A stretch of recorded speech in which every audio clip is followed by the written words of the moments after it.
everyone, and welcome to this month's VPSA chat, which is going to cover running for district office. I hope those of you watching will get some good tips and tricks and think real hard about running for district office if you're an active member and you're going to be active all of next year. I want to assure you that no matter your experience at the chapter level, whether you have district experience or not, you should run for district office. Yes, you specifically. You have experience that will help move the fraternity forward, and the people in your district will definitely be the better for it. So we are live streaming to Facebook. Hello. If you have any questions, please put them in the chat, and our on-site support, Mia Harvey, will bring those questions forward. And so I hope that this will be informative and informational for you, but I also want to make sure that I answer any questions that you may have and that our guests can answer your questions as well.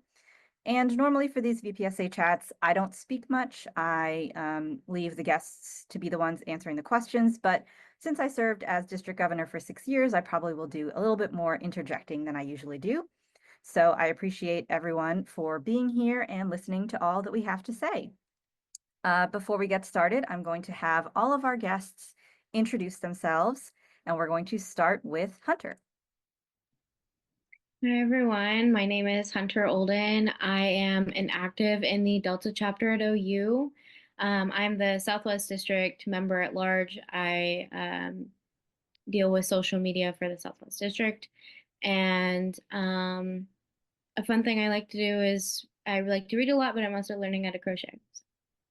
Amazing. Next, let's go to Matt. Hi, everybody. My name is Matt Kelley. I'm currently an active at the Newseye chapter at the University of Illinois in Urbana.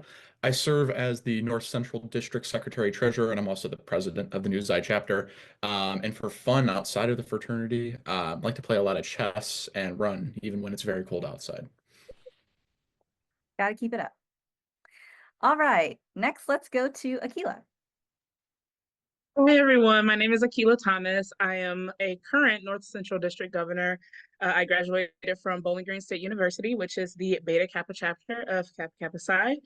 I graduated back in 2016, so it's been a minute. And something I like to do for fun. So I started watching anime a few years ago, and it's kind of taken over, and I'm also learning Japanese now, but mainly because I work for a Japanese company, not just for the anime. So Helpful. All right, Kadeem. Hey y'all, my name is Kadeem Sabari. I currently am one of the Southwest District Governors. I graduated from the Zeta chapter at the University of South Carolina, also in 2016. So, we're getting up there. But something I like to do for fun outside of KKSI is I'm a very big WNBA fan. So in the summer, I am a season ticket holder for the Dallas Wings here in Arlington, Texas. And so you can catch me at a basketball game over the summer. Nice. That sounds fun. And Savanna. Hi everyone, my name is Savanna Perry. I use she, her pronouns. I am an alumni of the Alpha Sigma chapter at the University of Tampa and the Gamma Nu chapter at Florida State University. I previously served on the Southeast District Council for 3 years as the webmaster for 1 year and the vice president for membership for 2 years. Something I like to do fun out of KKSI. Usually KKSI is my fun thing. I tell other things that I do. But I really love to travel. And that's my goal for 2025 is to travel more. I'm literally just coming off of a trip from New York. So that's really exciting. Nice. So as inevitably happens in these chats, I forget to introduce myself. So I'm just going to say officially, my name is Arupa Gopal-Campbell. I'm currently serving as the National Vice President for Student Affairs of Kappa Kappa Psi. I'm a life member from the Kappa Tau chapter at the University of South Florida, graduated in 2007. And what I like to do outside of Kappa Kappa Psi is reading, and I like playing cozy games. So now that all of the introductions are out of the way, let's go ahead and get started. So the first is kind of a general context setting type question, but just please share your experience at the district level, including running for office and or advising district leadership and elections, whether you have run or you're a governor, either way. And that's just to give everyone a little bit of the lay of the land of where everyone's coming from. Anyone can start. I can jump All right, in. Akilah. I served from 2015 to 2016. I was the NCD Vice President for Membership, one of my favorite years, honestly. Definitely my favorite year in school, even though it was my victory lap. That was my 5th year. And another part of my experience that I always love to talk about, which may be weird, is the fact that I ran twice. So the first time I ran for Sec Treasurer and did not get it and was elected a second time. So that maybe not so unique experience, but definitely specific experience, I think defines a lot of my time at the district level. Yeah, for sure. That's important perspective, especially for folks that might find themselves running for office this year and maybe not getting it and trying to see, what do I do now? You can keep going. Absolutely. Who wants to go next? I got you. So my district experience, I was not a district officer. My experience actually started on the alumni side, running our Southeast District Alumni Association and then being the local alumni association on the AABOD. I did that for a total of 6 years once you combine everything. So I oversaw a lot of district programming on the alumni level, workshops, fundraisers, advertising, things like that. And now I'm working on the student side as a governor. It's fun times over here. All right, Matt. For me, currently, I'm more than halfway through my term as NCD Secretary, and that pretty much contains taking meeting minutes, keeping track of all of our finances, incoming and outgoing, and a whole litany of other things.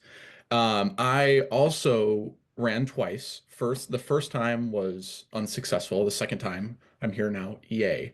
Outside of those two campaigns, I had the opportunity during my first time, I chaired was chaired one of the NCD like temporary convention committees. And I participated in one just as a normal member during my second year. So kind of during running, I also had kind of some more hands-on experience, which informed a lot of my district knowledge now. Sure, absolutely. Running on a committee, especially before you've run for district office, can give you a lot of great perspective on just the state of the district, how things are going, and what the landscape is like. So that's great. Hunter? My first experience getting out of my own chapter was actually going to NatCon in Orlando. I hadn't been to a district convention in my time yet, so my first district convention was the one where I ran last year. So I just really wanted to get more involved with Kappa Psi, and I knew that running for district council would kind of expand what my experience in Kappa Psi was like. So that's why I went for it, and here we are. That's great. That's really interesting to decide to run without having any context as to what a district convention looks like. And what that tells people is you can do it. It doesn't matter if you've been to a district convention before or not. You can run and win. It's a thing. All right, Savanna. Yeah. So, kind of similar to Hunter, my first convention was actually when I was webmaster. I had never been to a district or national convention until I was already on district office. So that's just a fun kind of coincidence. But my experience, I had a very, I think, kind of unique experience at the district level. I started out as webmaster, which is an appointed position in the SDD, which means it's not done through the general election at the convention. And then my second year, when I got elected into VPM, I was running for a different position, got slated for a different position from that, and then elected to VPM, which wasn't either of those positions. So I had a whole slew of things. And then my third year, I actually didn't initially run. I was jokingly saying I was retired, yada, yada, yada. And then VPM ended up not getting elected at that district convention. So I decided to go for round 3 and ended up getting appointed in a special election that year. So I think I've had just a very unique, not traditional way at the district level, but I have no regrets because it was one of the best experiences of my life. I also helped advise one of our district nominations committee as well one year, as another little extra election side of things. Yeah. And I was there for those various elections with Savanna, and the one where she kept getting ping-ponged around was really interesting. But that goes to show that your abilities can be useful at the district level, no matter what you think they might be. You get there, and you have all of your stuff together and the district looks at all of your stuff and says, hey, maybe not this, but here's another spot where we think that you can help and you can get elected. So no matter what you think going into it, the district might be like, here's what is actually going to happen. And they will highlight the tools that you have that can help in the next year and get you in there. So it can be a little bit, it was a little all over the place, but it worked out. We ended up with a really successful council. All right, so here's the general sort of like baseline question. What do you think people should consider before deciding to run for district office? And this can include like the election process, but also like the realities of being a district officer and approaching your time in office the way it was in your life. And then governors from your perspective as well. So I can get us started with that one. I think two main things that I ask people to consider before running for district office, any type of office, is the first, do you have the time to commit to it? Because a lot of students sometimes when they run for district office, you're already heavily involved in so many other things, and so you really need to kind of evaluate your own plate before you decide to add something else to it potentially. But then the second one, also the more important one of the two, I feel like, is do you actually care about the role that you're running for? Because if you're not running for the betterment of the district and you're running more so to be seen and admired like the Vickers and things like that, then 9 times out of 10 is not going to go well for you. And so those are the main two questions I ask people, because if you don't really have a passion for what you're running for or just helping the district out, it can come out in a lot of different ways and it's usually not helpful for anybody. So just try to consider those things before running for district office or really anything in the future. Yeah, certainly. Big echo on the time point. Also, from the active student perspective, most of your experiences up to the point of deciding to run are going to be with your chapter, the in-person, seeing everybody every week. The district roles are a lot of virtual meetings. You're usually working alongside and with people that are not in your state, and it's an interesting dynamic, kind of this mostly fully virtual team you're working through Zoom calls, working through email. It's a unique experience. It's very valuable. But that's just one thing to consider, that it's a different format of Kappa Kappa Psi than you might be used to. Yeah. And considering how to hold yourself accountable in virtual spaces is a little bit different than your friend in the chapter coming up to you after the weekly meeting in person and being like, hey, you didn't do this thing. If all of your colleagues are out of state, nobody's showing up to your house, probably no one's showing up to your house to be like, hey, where's this thing you said you were going to do? So definitely considering that you're able to like have that self-motivation to hold yourself accountable to what feels like a really, Nimbus digital place. Hunter? I was going to echo the self-motivation thing, especially with your own projects.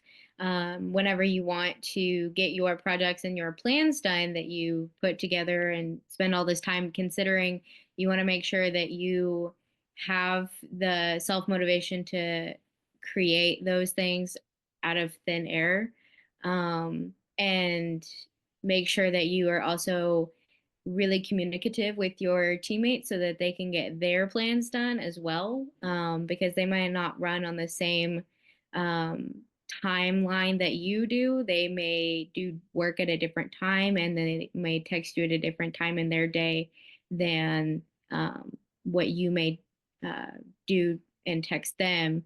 So you just have to kind of have that open line of communication, be like, okay, this person's doing work, I need to respond, and contribute not only for your own projects, but theirs.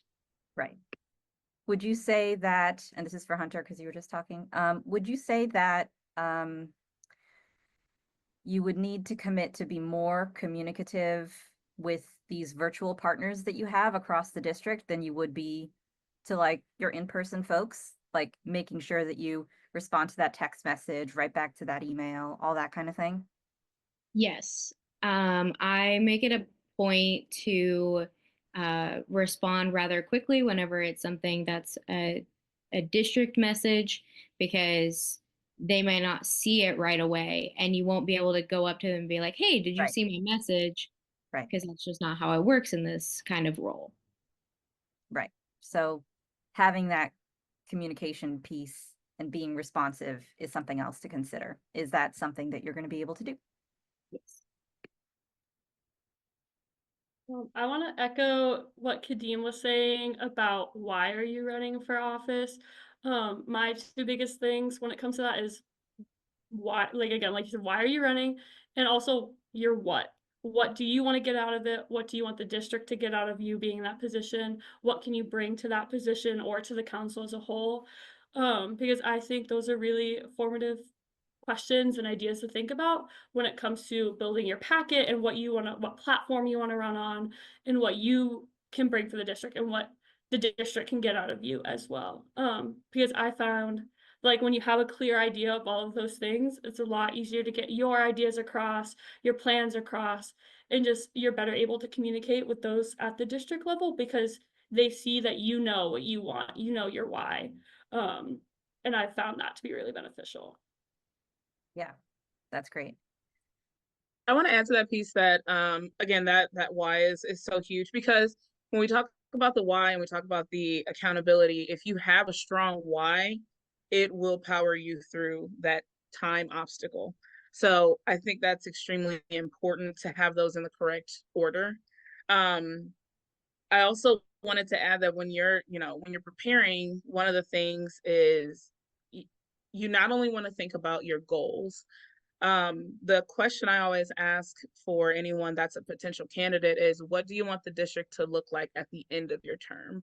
Because that will help you formulate what you want to do. That will move you towards the how of how you want to do it so that you can build your packet. That's really the question of it. I think sometimes a common mistake that I've seen, at least when people get started thinking about district office, is that they think the goal is at election day. And so the goal is to get into office. No, the goal is, whatever happens at the end of the term, that's the finish line, is the end of your term. So I always want to reiterate that as people think about it, the election is just the beginning.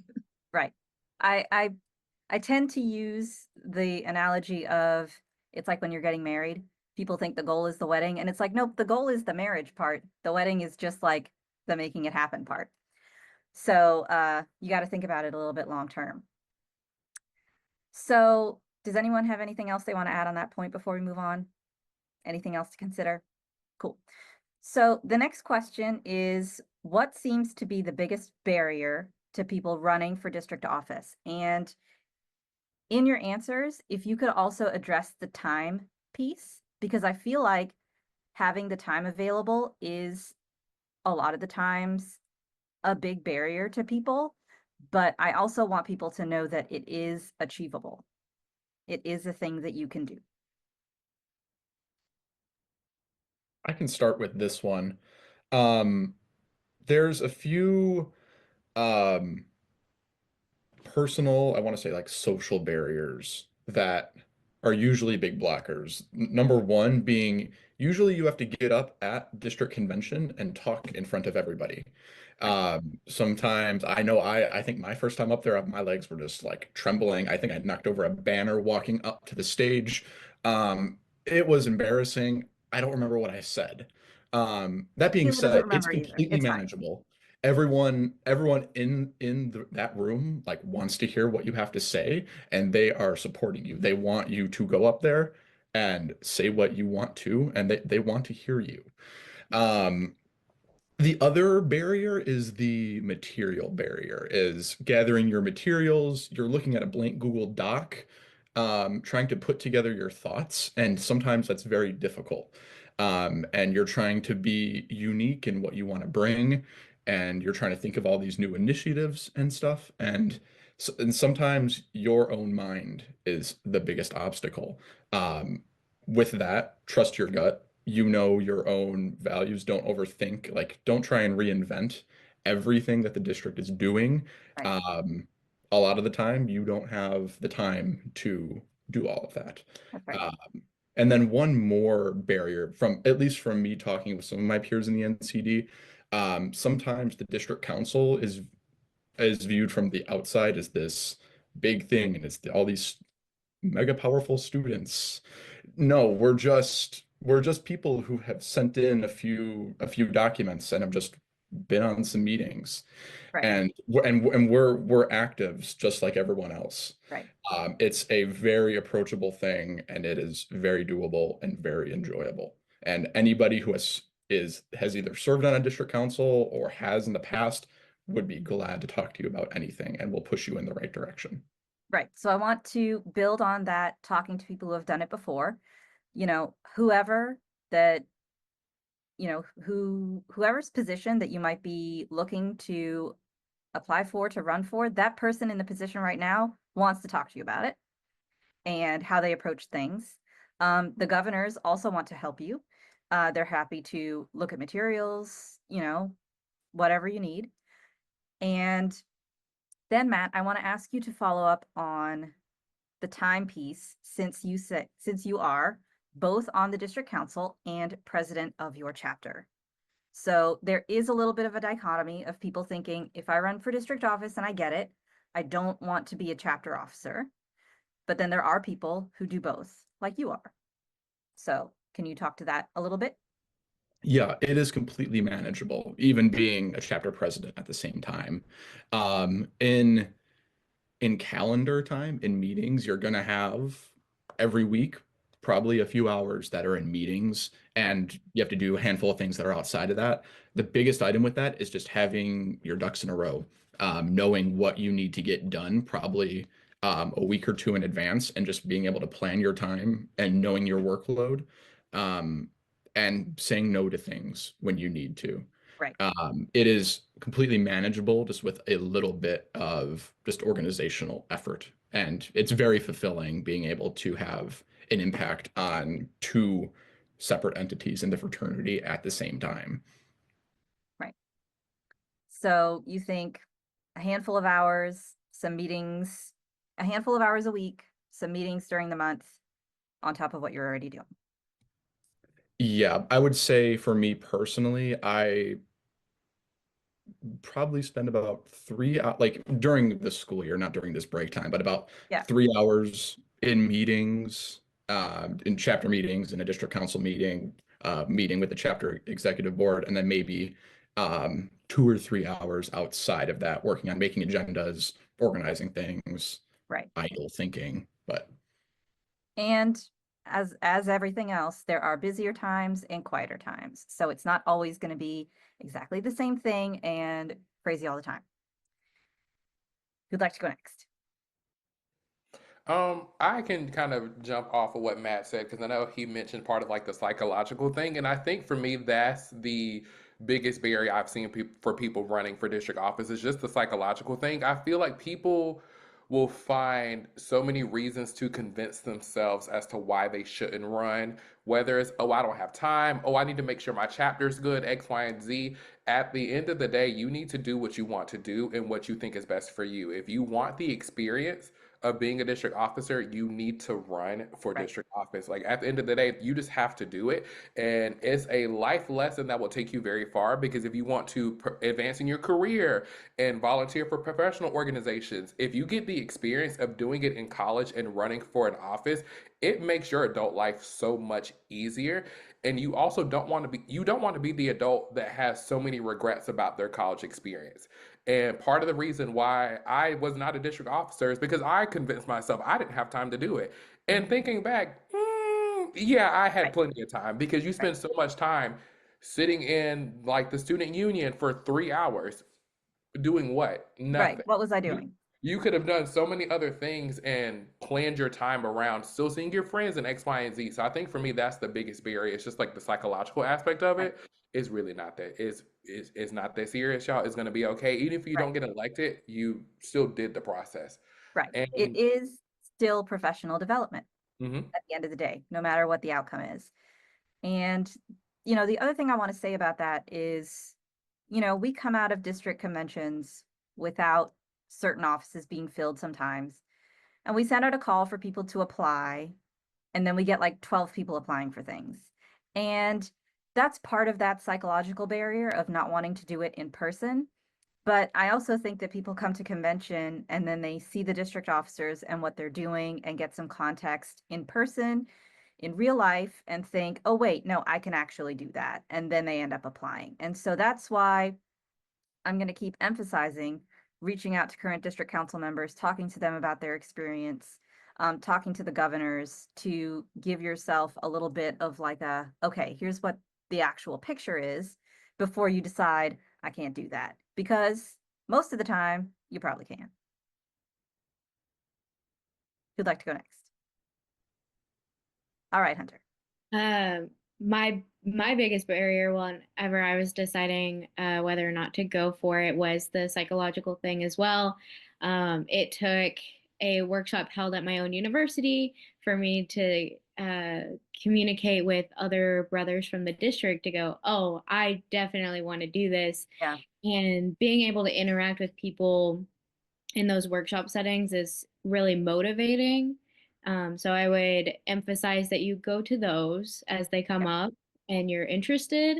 It's also a good way to talk to various officers and governors about running, because I had an inkling that I wanted to run in like October, November last year, and I didn't commit to it until January. Right.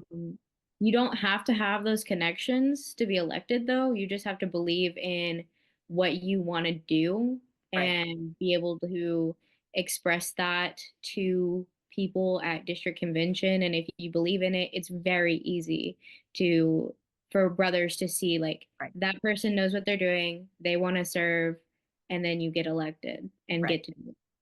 Right. It's that supportive thing like Matt was talking about. And I think about it like when I had to do recitals in college as a music major, I always got up there and I thought everybody's going to scrutinize everything I'm doing and they're going to catch every missed note and I'm going to flub something and they're going to just think about that, for forever. But then I would attend my friends' recitals and all I wanted is for them to do well and I wanted to just like beam positivity at them from the audience. And so I needed to like internalize that and know that the people who came to see me were thinking the same thing. And at the district level, like you're talking about, if you care about, what your platform is and helping the district be better, everybody who's there wants to be supportive of you. So don't let that be too much of a barrier for you because everybody wants to support you. Mm-hmm. Yeah, I really resonate with what both of you were just saying.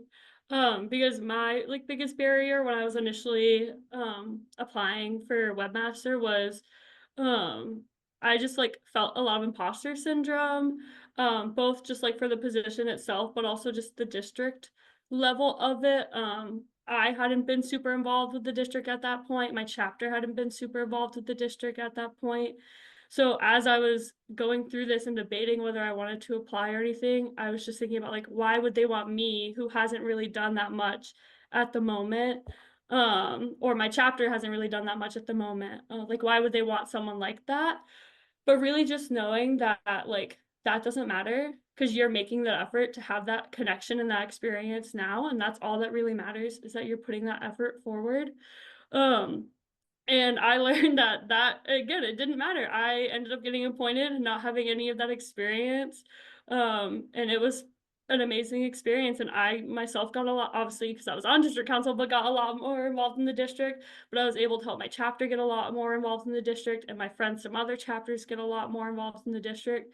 So really it just takes that one like step and pushing yourself forward and being like, no, like it could be me, as simple as that sounds. So just don't letting that like inner saboteur stop you from applying because the worst thing that's going to happen is you don't get it, but you put that effort out there and that's what matters. And that's why I say that, you specifically should consider running. It doesn't matter what kind of a chapter you come from or what your previous experience is or the people that you know. I mean, Alpha Sigma is a very small chapter, but there are leaders everywhere, with the skills that the district needs to move forward. And so that could be you. I wanted to talk on the time piece of it. I think that one, recognizing it as doable is super important, which everyone's mentioned. But I also think that there has to be a level of honesty about yourself and how you handle that sort of that time management piece. And understanding that if you take a look at it, see that you're kind of struggling with time management, you're spending too much time sitting in the union, um, you're not getting your stuff done. If you're struggling to make it to your biweekly chapter meetings, like take a look at that, but that you can fix it. So that is a time management is a skill that you can develop and grow within. So once you have that skill developed, that can push you towards being able to manage that time piece of being a district officer. And then I just want to reiterate something that Savanna just said, because it was something that was said to me, and I think it's been the most poignant thing for me as a brother, honestly, as a professional, is that the worst that they say is no. And I don't want to diminish anyone that has that anxiety. I won't say that it was a spectacular feeling to not get elected, but it's one of those things where you, like, as a governor, I watch students run and they're up there legs shaking as if there's like a Kappa gang outside that's going to jump them if they don't get elected. That's not going to happen. Like there's like people go up there with like fear of bodily harm, and it simply won't happen. So if you can, before you run, before you write your packet, really internalize that piece that this will turn out okay either way.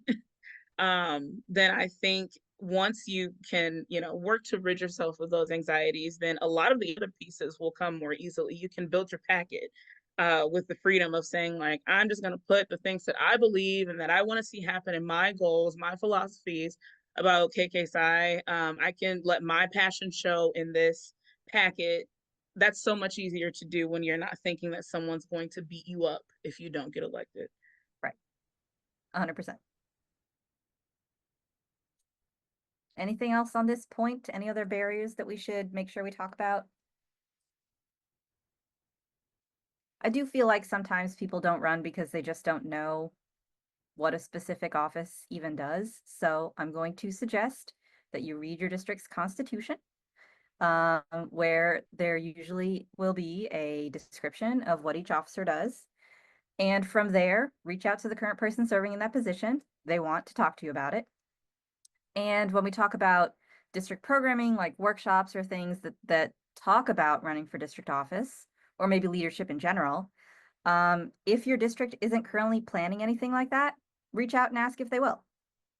Because even if they won't plan a whole Saturday of 10 workshops, maybe they could put a webinar together about running for office in your district if they know that that's something that people are looking for. So reach out and ask. They might do it. I do actually have one more barrier. The actual paperwork, do not let that deadline sneak up on you. You think you can run? I know that you wrote that, Scientology paper in, one evening. You probably cannot write your cover letter in one night. So please, like, that is another barrier. I've seen it happen where people, oh, I decided not to run because the magic date came up and I was doing this, that, and that. Like, start now if you haven't. It's never too early. So get your materials done. Yep, absolutely. And that might also be noted in your district's constitution. Oh, your materials need to be in 60 days before convention. Well, that's coming up real quick here. So make sure you know what's going on.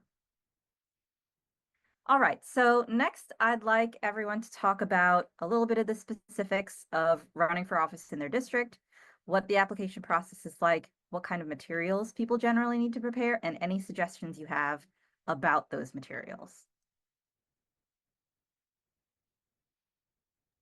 Well, since I was already on it.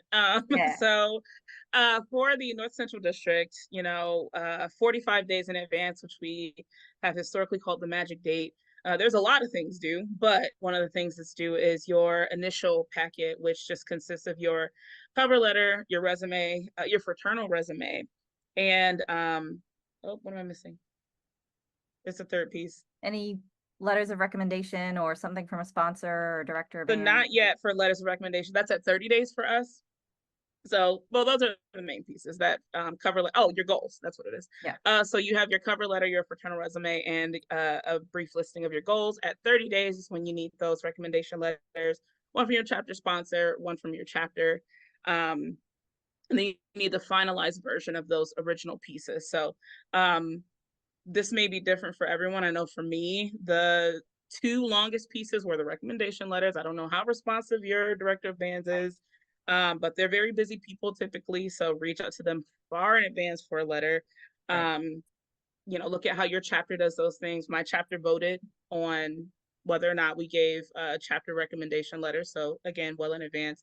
And then that cover letter piece, because that is where you are supposed to pour your heart out and express what your philosophies, what you actually believe about KKSI, about the position you're running for, district office.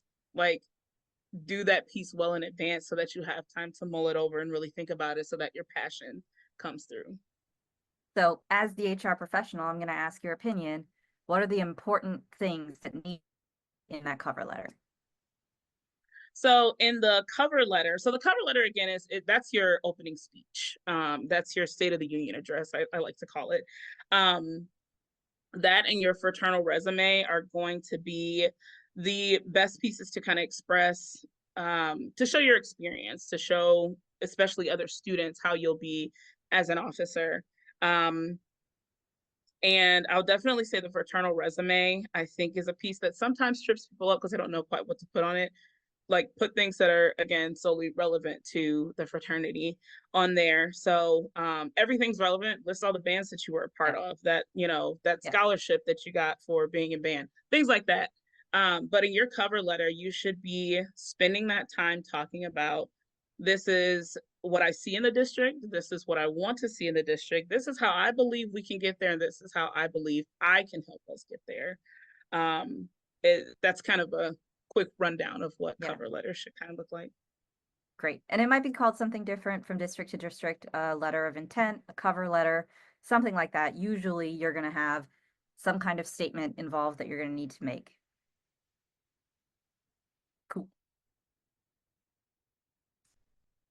Matt, do you want to chime in as an NCD person?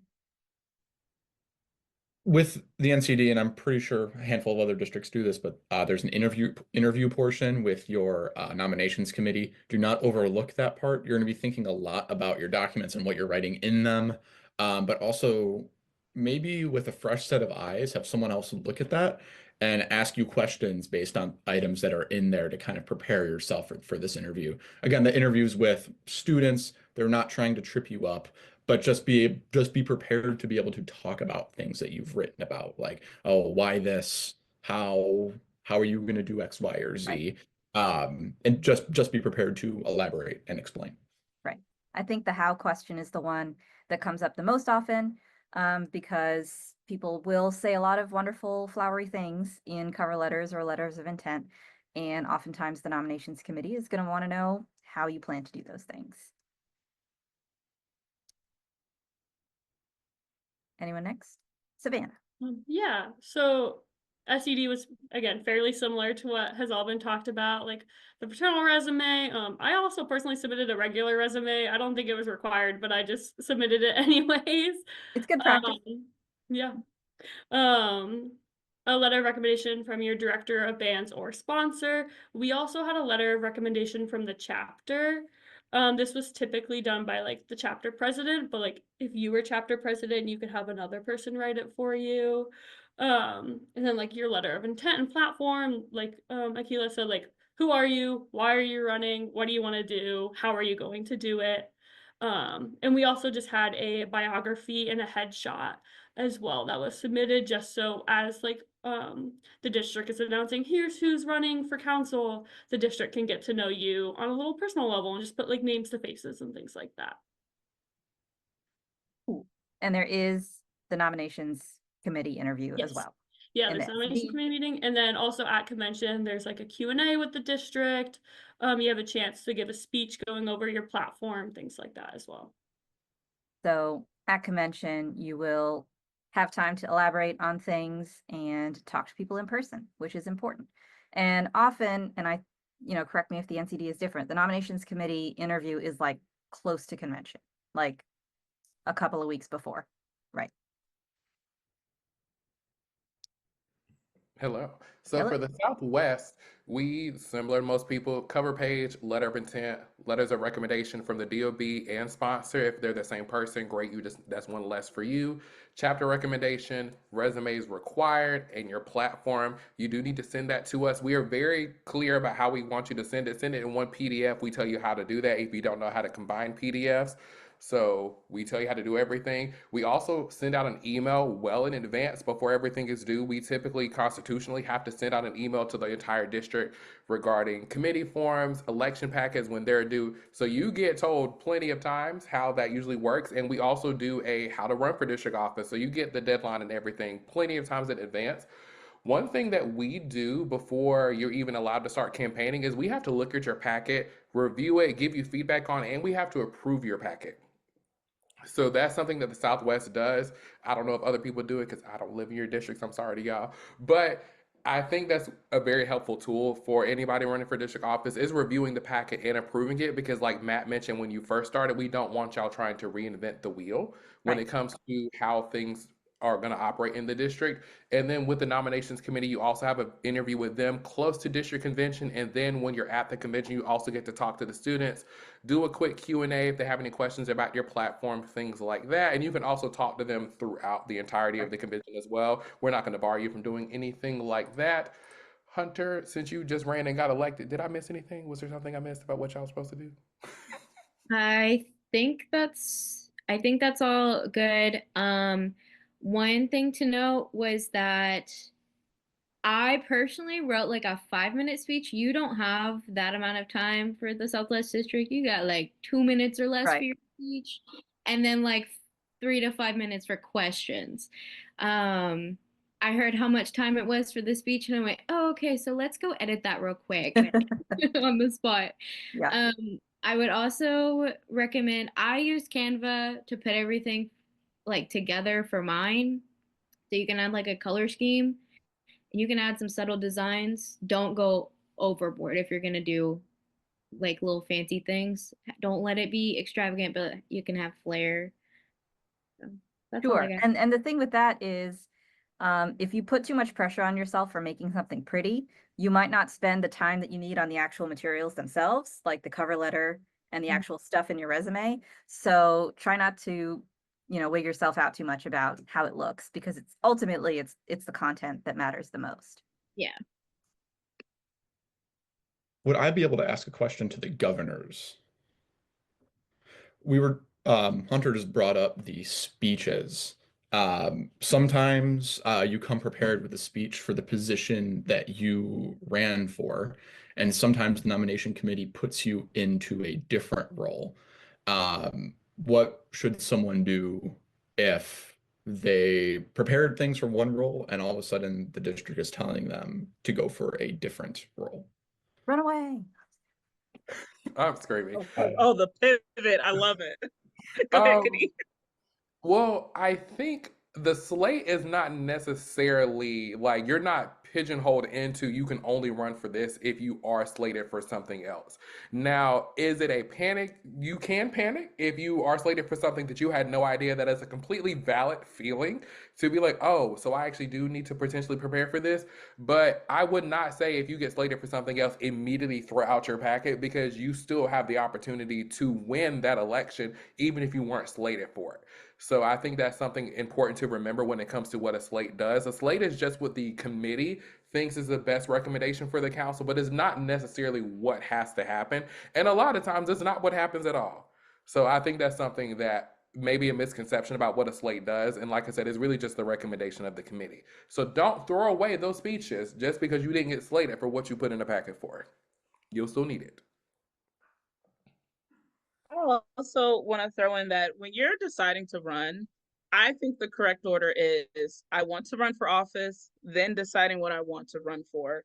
And you should have that foundation of I would like to be on council. Now, the thing is, there's nothing wrong with there being a position you couldn't do. I could have never been VPP. And I knew that from jump. And I knew that going into this in the interview, that if that was the position they offered me, that I would turn it down. But it's up to you. You have choices. You can say, and again, know yourself. I'm happy making it onto the council because I know this still gives me a chance to live out my goals. Another choice is I don't think I'm capable of that, or that's something I would enjoy. It would be more of a detriment to the district for me to take that role than for me to turn it down. So you can choose that. Or you can full steam ahead with, this is the plan I came in with. I'm going to give the same speech, and wherever I land, I land. You have choices there. So I don't know if that fully answered your question, if you wanted one specific answer, but there's not one right answer there. But definitely always revert back to your first decision to run for office and speak about that. What difference do you want to make? What do you want the district to look like at the end of your term, even if you end up on a different seat on the bus, essentially? Right. Savanna, do you want to talk about what it's like to Yeah, that's why I unmuted, because I was going to ask if I could talk about from experience. Yeah. Yeah, so just for context, for that year, I was originally running for VPP, which is funny that Akilah just said that was the one she would not want to do. I got slated for president and then elected vice president of membership. So what I ended up doing during the speeches and the Q&As and everything like that, I believe I gave my speech before the slate came out, if I'm remembering correctly, so my speech didn't change. But when it came time for Q&A, I personally got asked questions for both the president role and the VPP role. And when I was getting asked questions about the president role, I hadn't, full transparency, hadn't planned for that to happen, to be slated for that. So I thought on my feet and pivoted my original platform and be like, and explain like, hey, so I was transparent, was like, I wasn't originally planning on this, but here's what I would do with my platform for EPP. Here's how I can translate it into president or into whatever position it may be that you get slated for. Because a lot of the times, the things you were talking about and the things you're running on, well, yes, you may think only VPP can do that. You can make those things happen in any of the roles in the district. So really, like, my biggest thing was just trying to think on my feet and pivot the best I could and fit my platform into that new role, and then ended up getting neither of those roles. But it worked out in the end, because all of those things I had talked about in my platform that could have worked for VPP, that could have worked for president, also worked for VPM. Yeah. So two things I'll add about that is, first, if you get slated for something that you didn't prepare for, the district will understand why you don't have anything prepared, why you don't have a whole lot to say, or whatever. So again, that thing about the people in the delegation wanting to be supportive of you, they know that if you get slated for a different position, you know, that's just what happened and you didn't have any control over that. And the second thing is that you can focus on your skills, right? The skill set that you have, the background that you have. And like Savanna said, that can be applicable to any position. And so instead of feeling like you have to come up with a platform instantly, you can at least talk about, like Akilah talked about, why you're running, what you think you can do for the district, and then focus on the skills that you can use that would benefit that position. Does that work, Matt? I was speaking from experience. So let's move on to our next question. So what are some things, some expectations of a district officer once elected besides the constitutional duties?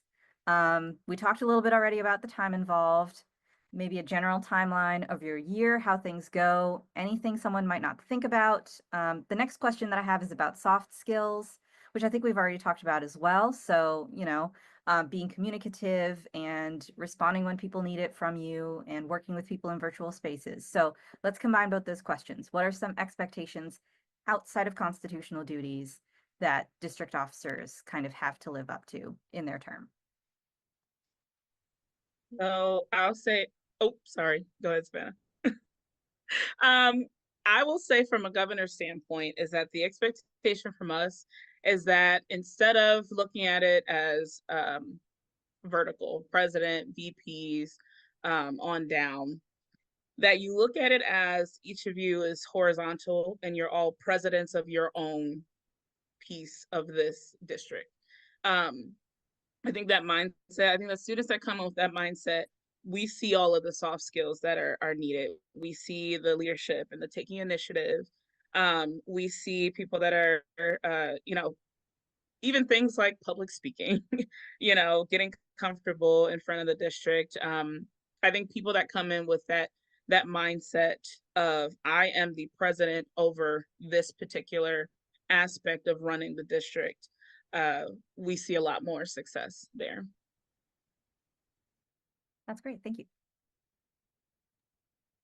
A big thing for me is we talked a lot about the time commitment and how a lot of it's virtual.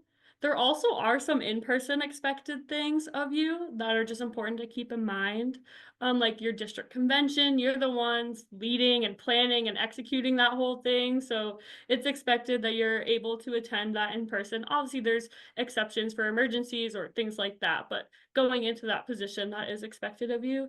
There's also the winter council meeting, which can be done virtually, but is usually in person, where you and your whole council go on site to where the district convention is being held, get a tour of the venue, do a whole bunch of planning meetings with your council, with your joint TBS council, the governors, so many people.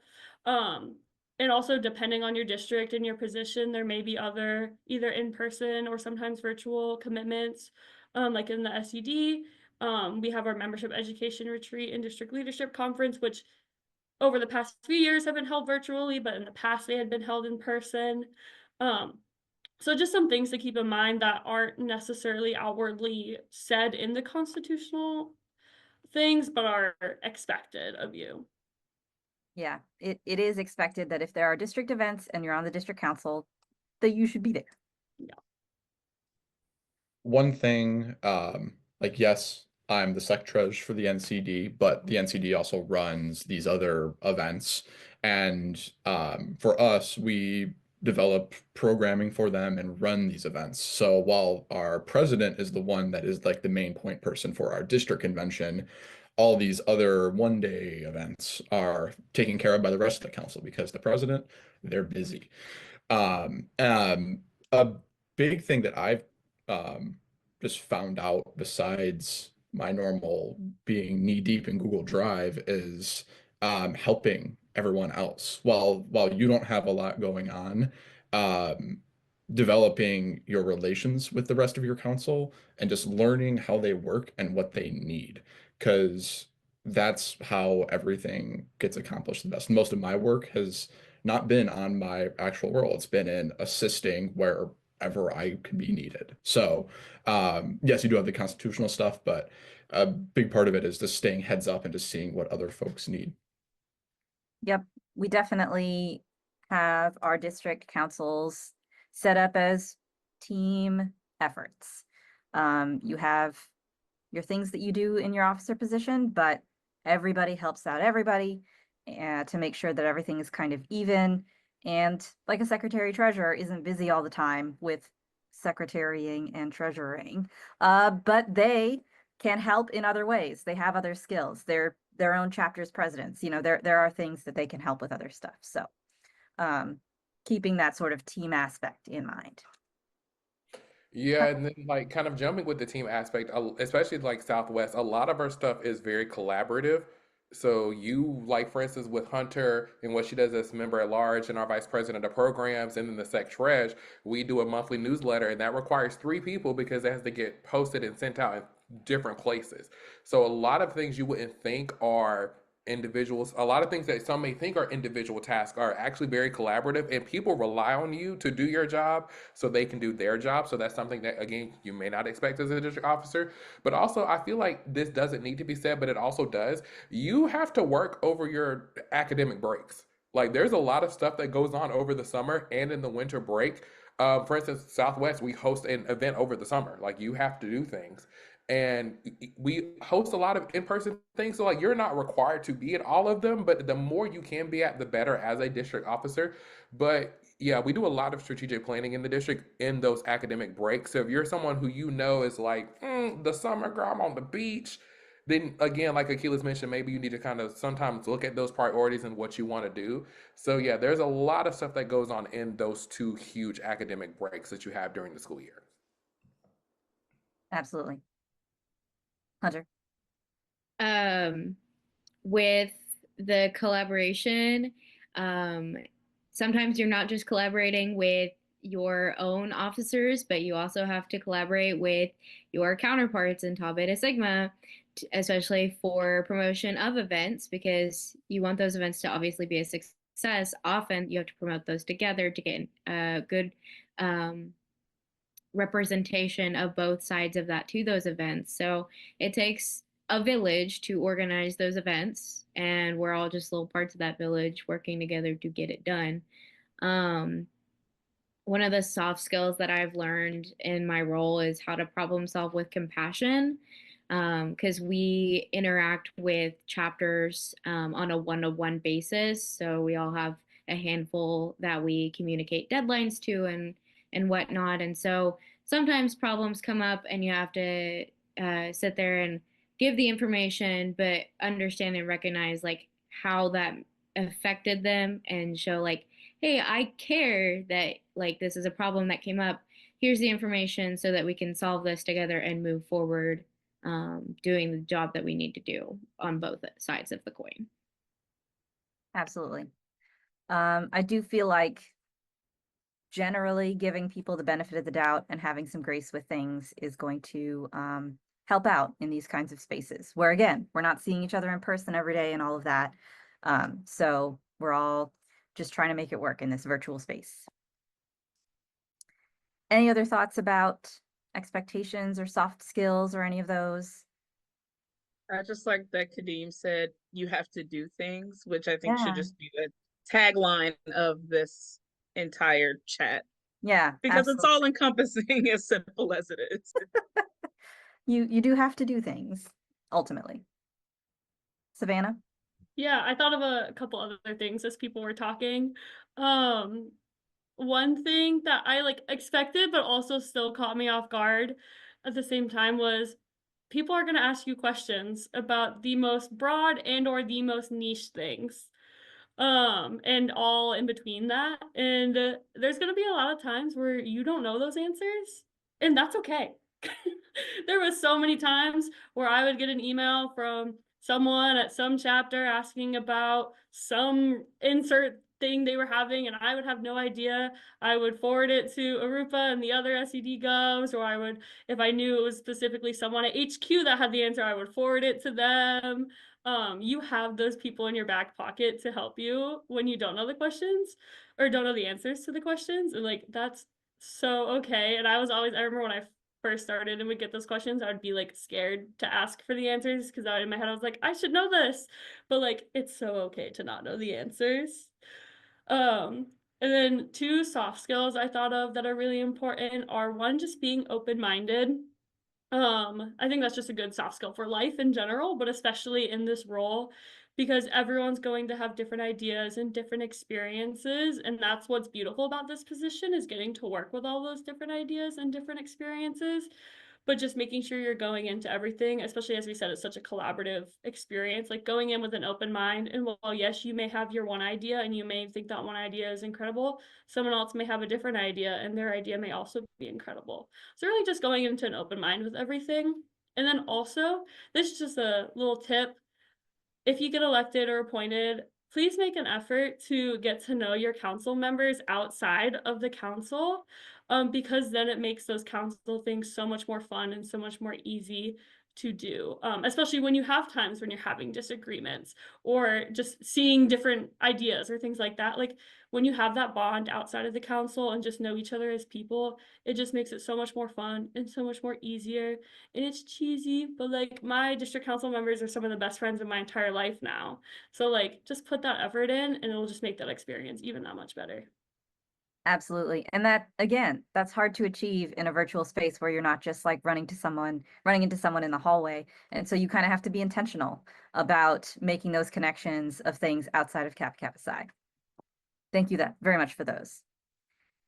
Anybody else before we move on to our last question?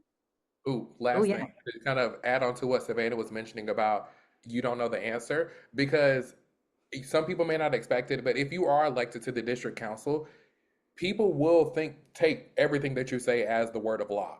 So if you do not know the answer, you need to be okay with saying, I don't know, because unfortunately, and the reality of the situation is if you tell them something that's wrong and then a governor or somebody else has to come back behind you, they're going to throw that in your face.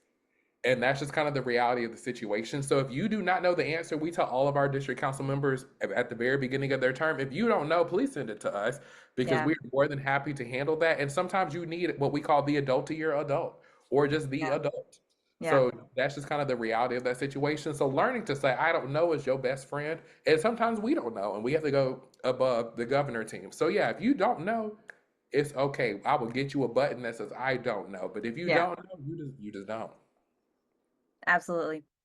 I feel like even in my professional career, I have tried to foster this level of, if I don't know something, I will help us figure it out. Like, we'll do it together. It'll be fine. Yeah, these are your peers. Like, they don't Right. expect you to know everything. Right. They're like, it might be a shot in the dark for them too. Like, Right. so no pressure basically when you get a Yeah. question. I mean, you don't get elected and then all of a sudden, like, instantly gain all of this random institutional knowledge. So you got to work up to it. Okay, so my last question is just, what is your favorite thing about serving at the district level? Just to end on some happy, positive notes.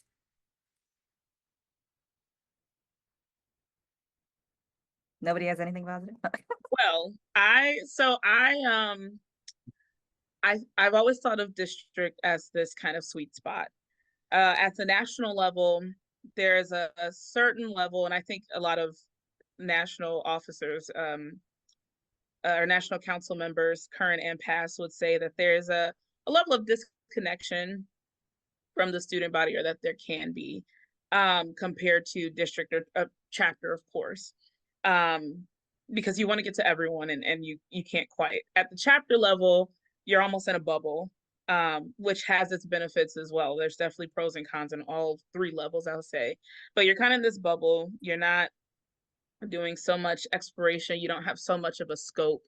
I think once you reach that district level and you're sitting in the middle, I think it really gives you that, for me, it gives me clarity, to see what's happening at the national level, but also get a chance to see hands-on how it's affecting our students, improving their experience within the fraternity. I think that is always having that clarity and visibility to sit in the middle of those two levels has always been something that I've really enjoyed about the district level. Hunter. By far my favorite thing and the reason that I wanted to run in the first place was getting to see everything that other chapters do, and being able to view outside of my chapter bubble, other than Alpha, who's literally like a little right away. But it's one of my favorite things to get on social media and see that this chapter went here and this place, and they have this little chapter mascot thing. Oh my God, favorite thing in the world to see that. And it's my joy to be able to feature those chapters on our district social media. And that's a highlight of my day, is getting to see that and then show that to other people who think that would be cool. So yeah, that's my favorite part about doing this. Nice. Yes, getting a wider perspective. I would say mine's pretty similar. You get to, just like Akilah was saying, you get to bridge the gap between the students and everyone else. And we're all brothers and we all Kappa Kappa differently, yet it's all the same. Everyone has these shared experiences and we all have like different perspectives on everything. But we all do the same thing at our core. And that's one thing like I was not expecting to kind of see throughout this entire experience while doing all of the office things. But yeah, the connection, getting to meet so many people and just kind of see a through line through everything we do and think. Nice. Go ahead, Savanna. Okay. Yeah, it's cheesy, but it's the people. like I said in my just a few seconds ago, like I've met some of the best people I've like ever known through being on district council, and I have no idea if I would have ever met them if it weren't for that. Both that I served on council with, that I just got to meet through committees or just events, or just because I was on district office and they asked me a question and now they're like one of my best friends. It's so cheesy, but it's the people. And like Matt and Hunter and Akilah were all saying, like, yes, we are all doing the same thing at our core, but we all do it so differently. And to me, like, that's so beautiful because the people, like, just they broaden my perspective on this organization. I had one experience, but my experience is going to be different from Matt's. It's going to be different from Kadeem's. It's going to be different from everyone's. But at the core, we're doing the same thing. Um, and just getting to learn everyone's different experiences and just hearing their stories was just so impactful for me, and what kept me wanting to rerun for year after year. And even now, like still being involved as an alumni, it all boils down to the people. Yeah, and like for me as a governor now working on the student side, working with the student leaders at like a chapter and district level is probably my favorite thing about serving at the district level, and just kind of helping student leaders problem solve as a team, work as a team, especially when there's different personalities. It's just it can be a lot sometimes, but you know, I love a little mess. And so it's very exciting to kind of work with those different students and kind of get them to see things from different perspectives and how they can best work as a team. Because at the end of the day, we're all here for the same goal. We may have joined for different reasons, but we're here for the same overall goal. And as a former teacher now working in higher education, volunteering through this organization and serving has really kind of helped shape my professional goals and wanting to work with student organizations on a college campus. So it's just overall really kind of it's turned around for me. And so that's probably one of my favorite things. That's amazing. Yep, I never served on district council as an active member, but in my time as governor, my favorite thing was just helping the district council find themselves and develop over their term in office and achieve their goals. And I saw how much they got from that experience. And so I hope that each and every one of you watching considers running for district office. Yes, you specifically. You have the skills, you have the abilities, you have something to bring to the fraternity. The only way that we're going to move forward together is by hearing from people of small chapters, big chapters, young chapters, old chapters, someone who's been active a year, someone who's been active a couple of years. We need all of those different perspectives so that we can move forward together. So I'm really gonna hope that you take all that you've heard tonight and put it right into your application packet and send it on into your district. I'm gonna ramble here for a One minute. thing, Arupa. Oh yeah, Can I add absolutely. one thing? I also want to say, just as a caveat, if you are sitting next to someone that is a potential great officer, tap them on the shoulder and tell them that. So that's another big piece is run yourself, but also so many officers have that story of that person that pushed them to do it. So Yep. you can still participate in this process if you're not running. Absolutely. Sometimes people just need a personal ask, someone to be like, hey, I think you'd be good at that. So um, keep that in mind for all those people in your own chapter. So Mia Harvey is here, our wonderful chair of our National Communications Committee. She's been managing the live stream. I'm going to ask that she put any questions that may have popped up in the live stream in the chat so that we can address those. And while that might be happening, I will let you know that we are going to put the recording for this VPSA chat into our chapter resources folder, which is the wonderful Google Drive resource that our CFR has created to help be a resource for chapters on many different topics, service and fundraising and brotherhood and the road to wisdom. Oh, Mia says no questions in the chat, so we're good for now. So I'm pretty sure that she's going to put the links for everything I'm talking about on the live stream, so you will find it there. So we're going to link the chapter resources folder. We'll have a recording of this in there. And then I also want to highlight our National Intercollegiate Band auditions and our Intercollegiate Jazz Band auditions, the inaugural group of our Intercollegiate Jazz Band. Those auditions are open for the NIB. You can go to nib.kkytbsonline.com, and auditions are open until March 1st, so you have some time. You just submit everything digitally. Again, you don't have to be a member of either organization to be in the NIB. So like we've talked about, tapping people on the shoulder, if you've got people in your ensembles that you know are great and would have a wonderful time in this ensemble, please ask them to audition as well. And then the Intercollegiate Jazz Band is the same. The website is just kkci.org/jazz. You can submit your audition there. It's due March 1st. I encourage everyone to please do so. It's going to be a great time in Lexington. We hope that you can be there to join us. Is there anything else from our guests to add for this evening? Just run for office. That's what we're trying to say. Run for office. You will have to do things, but run for office. Thank you to our guests for joining me tonight. Thank you to everybody who was watching. It has been a wonderful, insightful conversation, and I really appreciate all of your perspectives, for you taking the time out of a weeknight to be here with me. And again, I think that this is going to give a lot of people a lot of great insight into what it's like to run for and be on district council. So thank you guys so much. I will talk to you all soon, and thanks everybody for watching. Goodbye. Bye, everybody.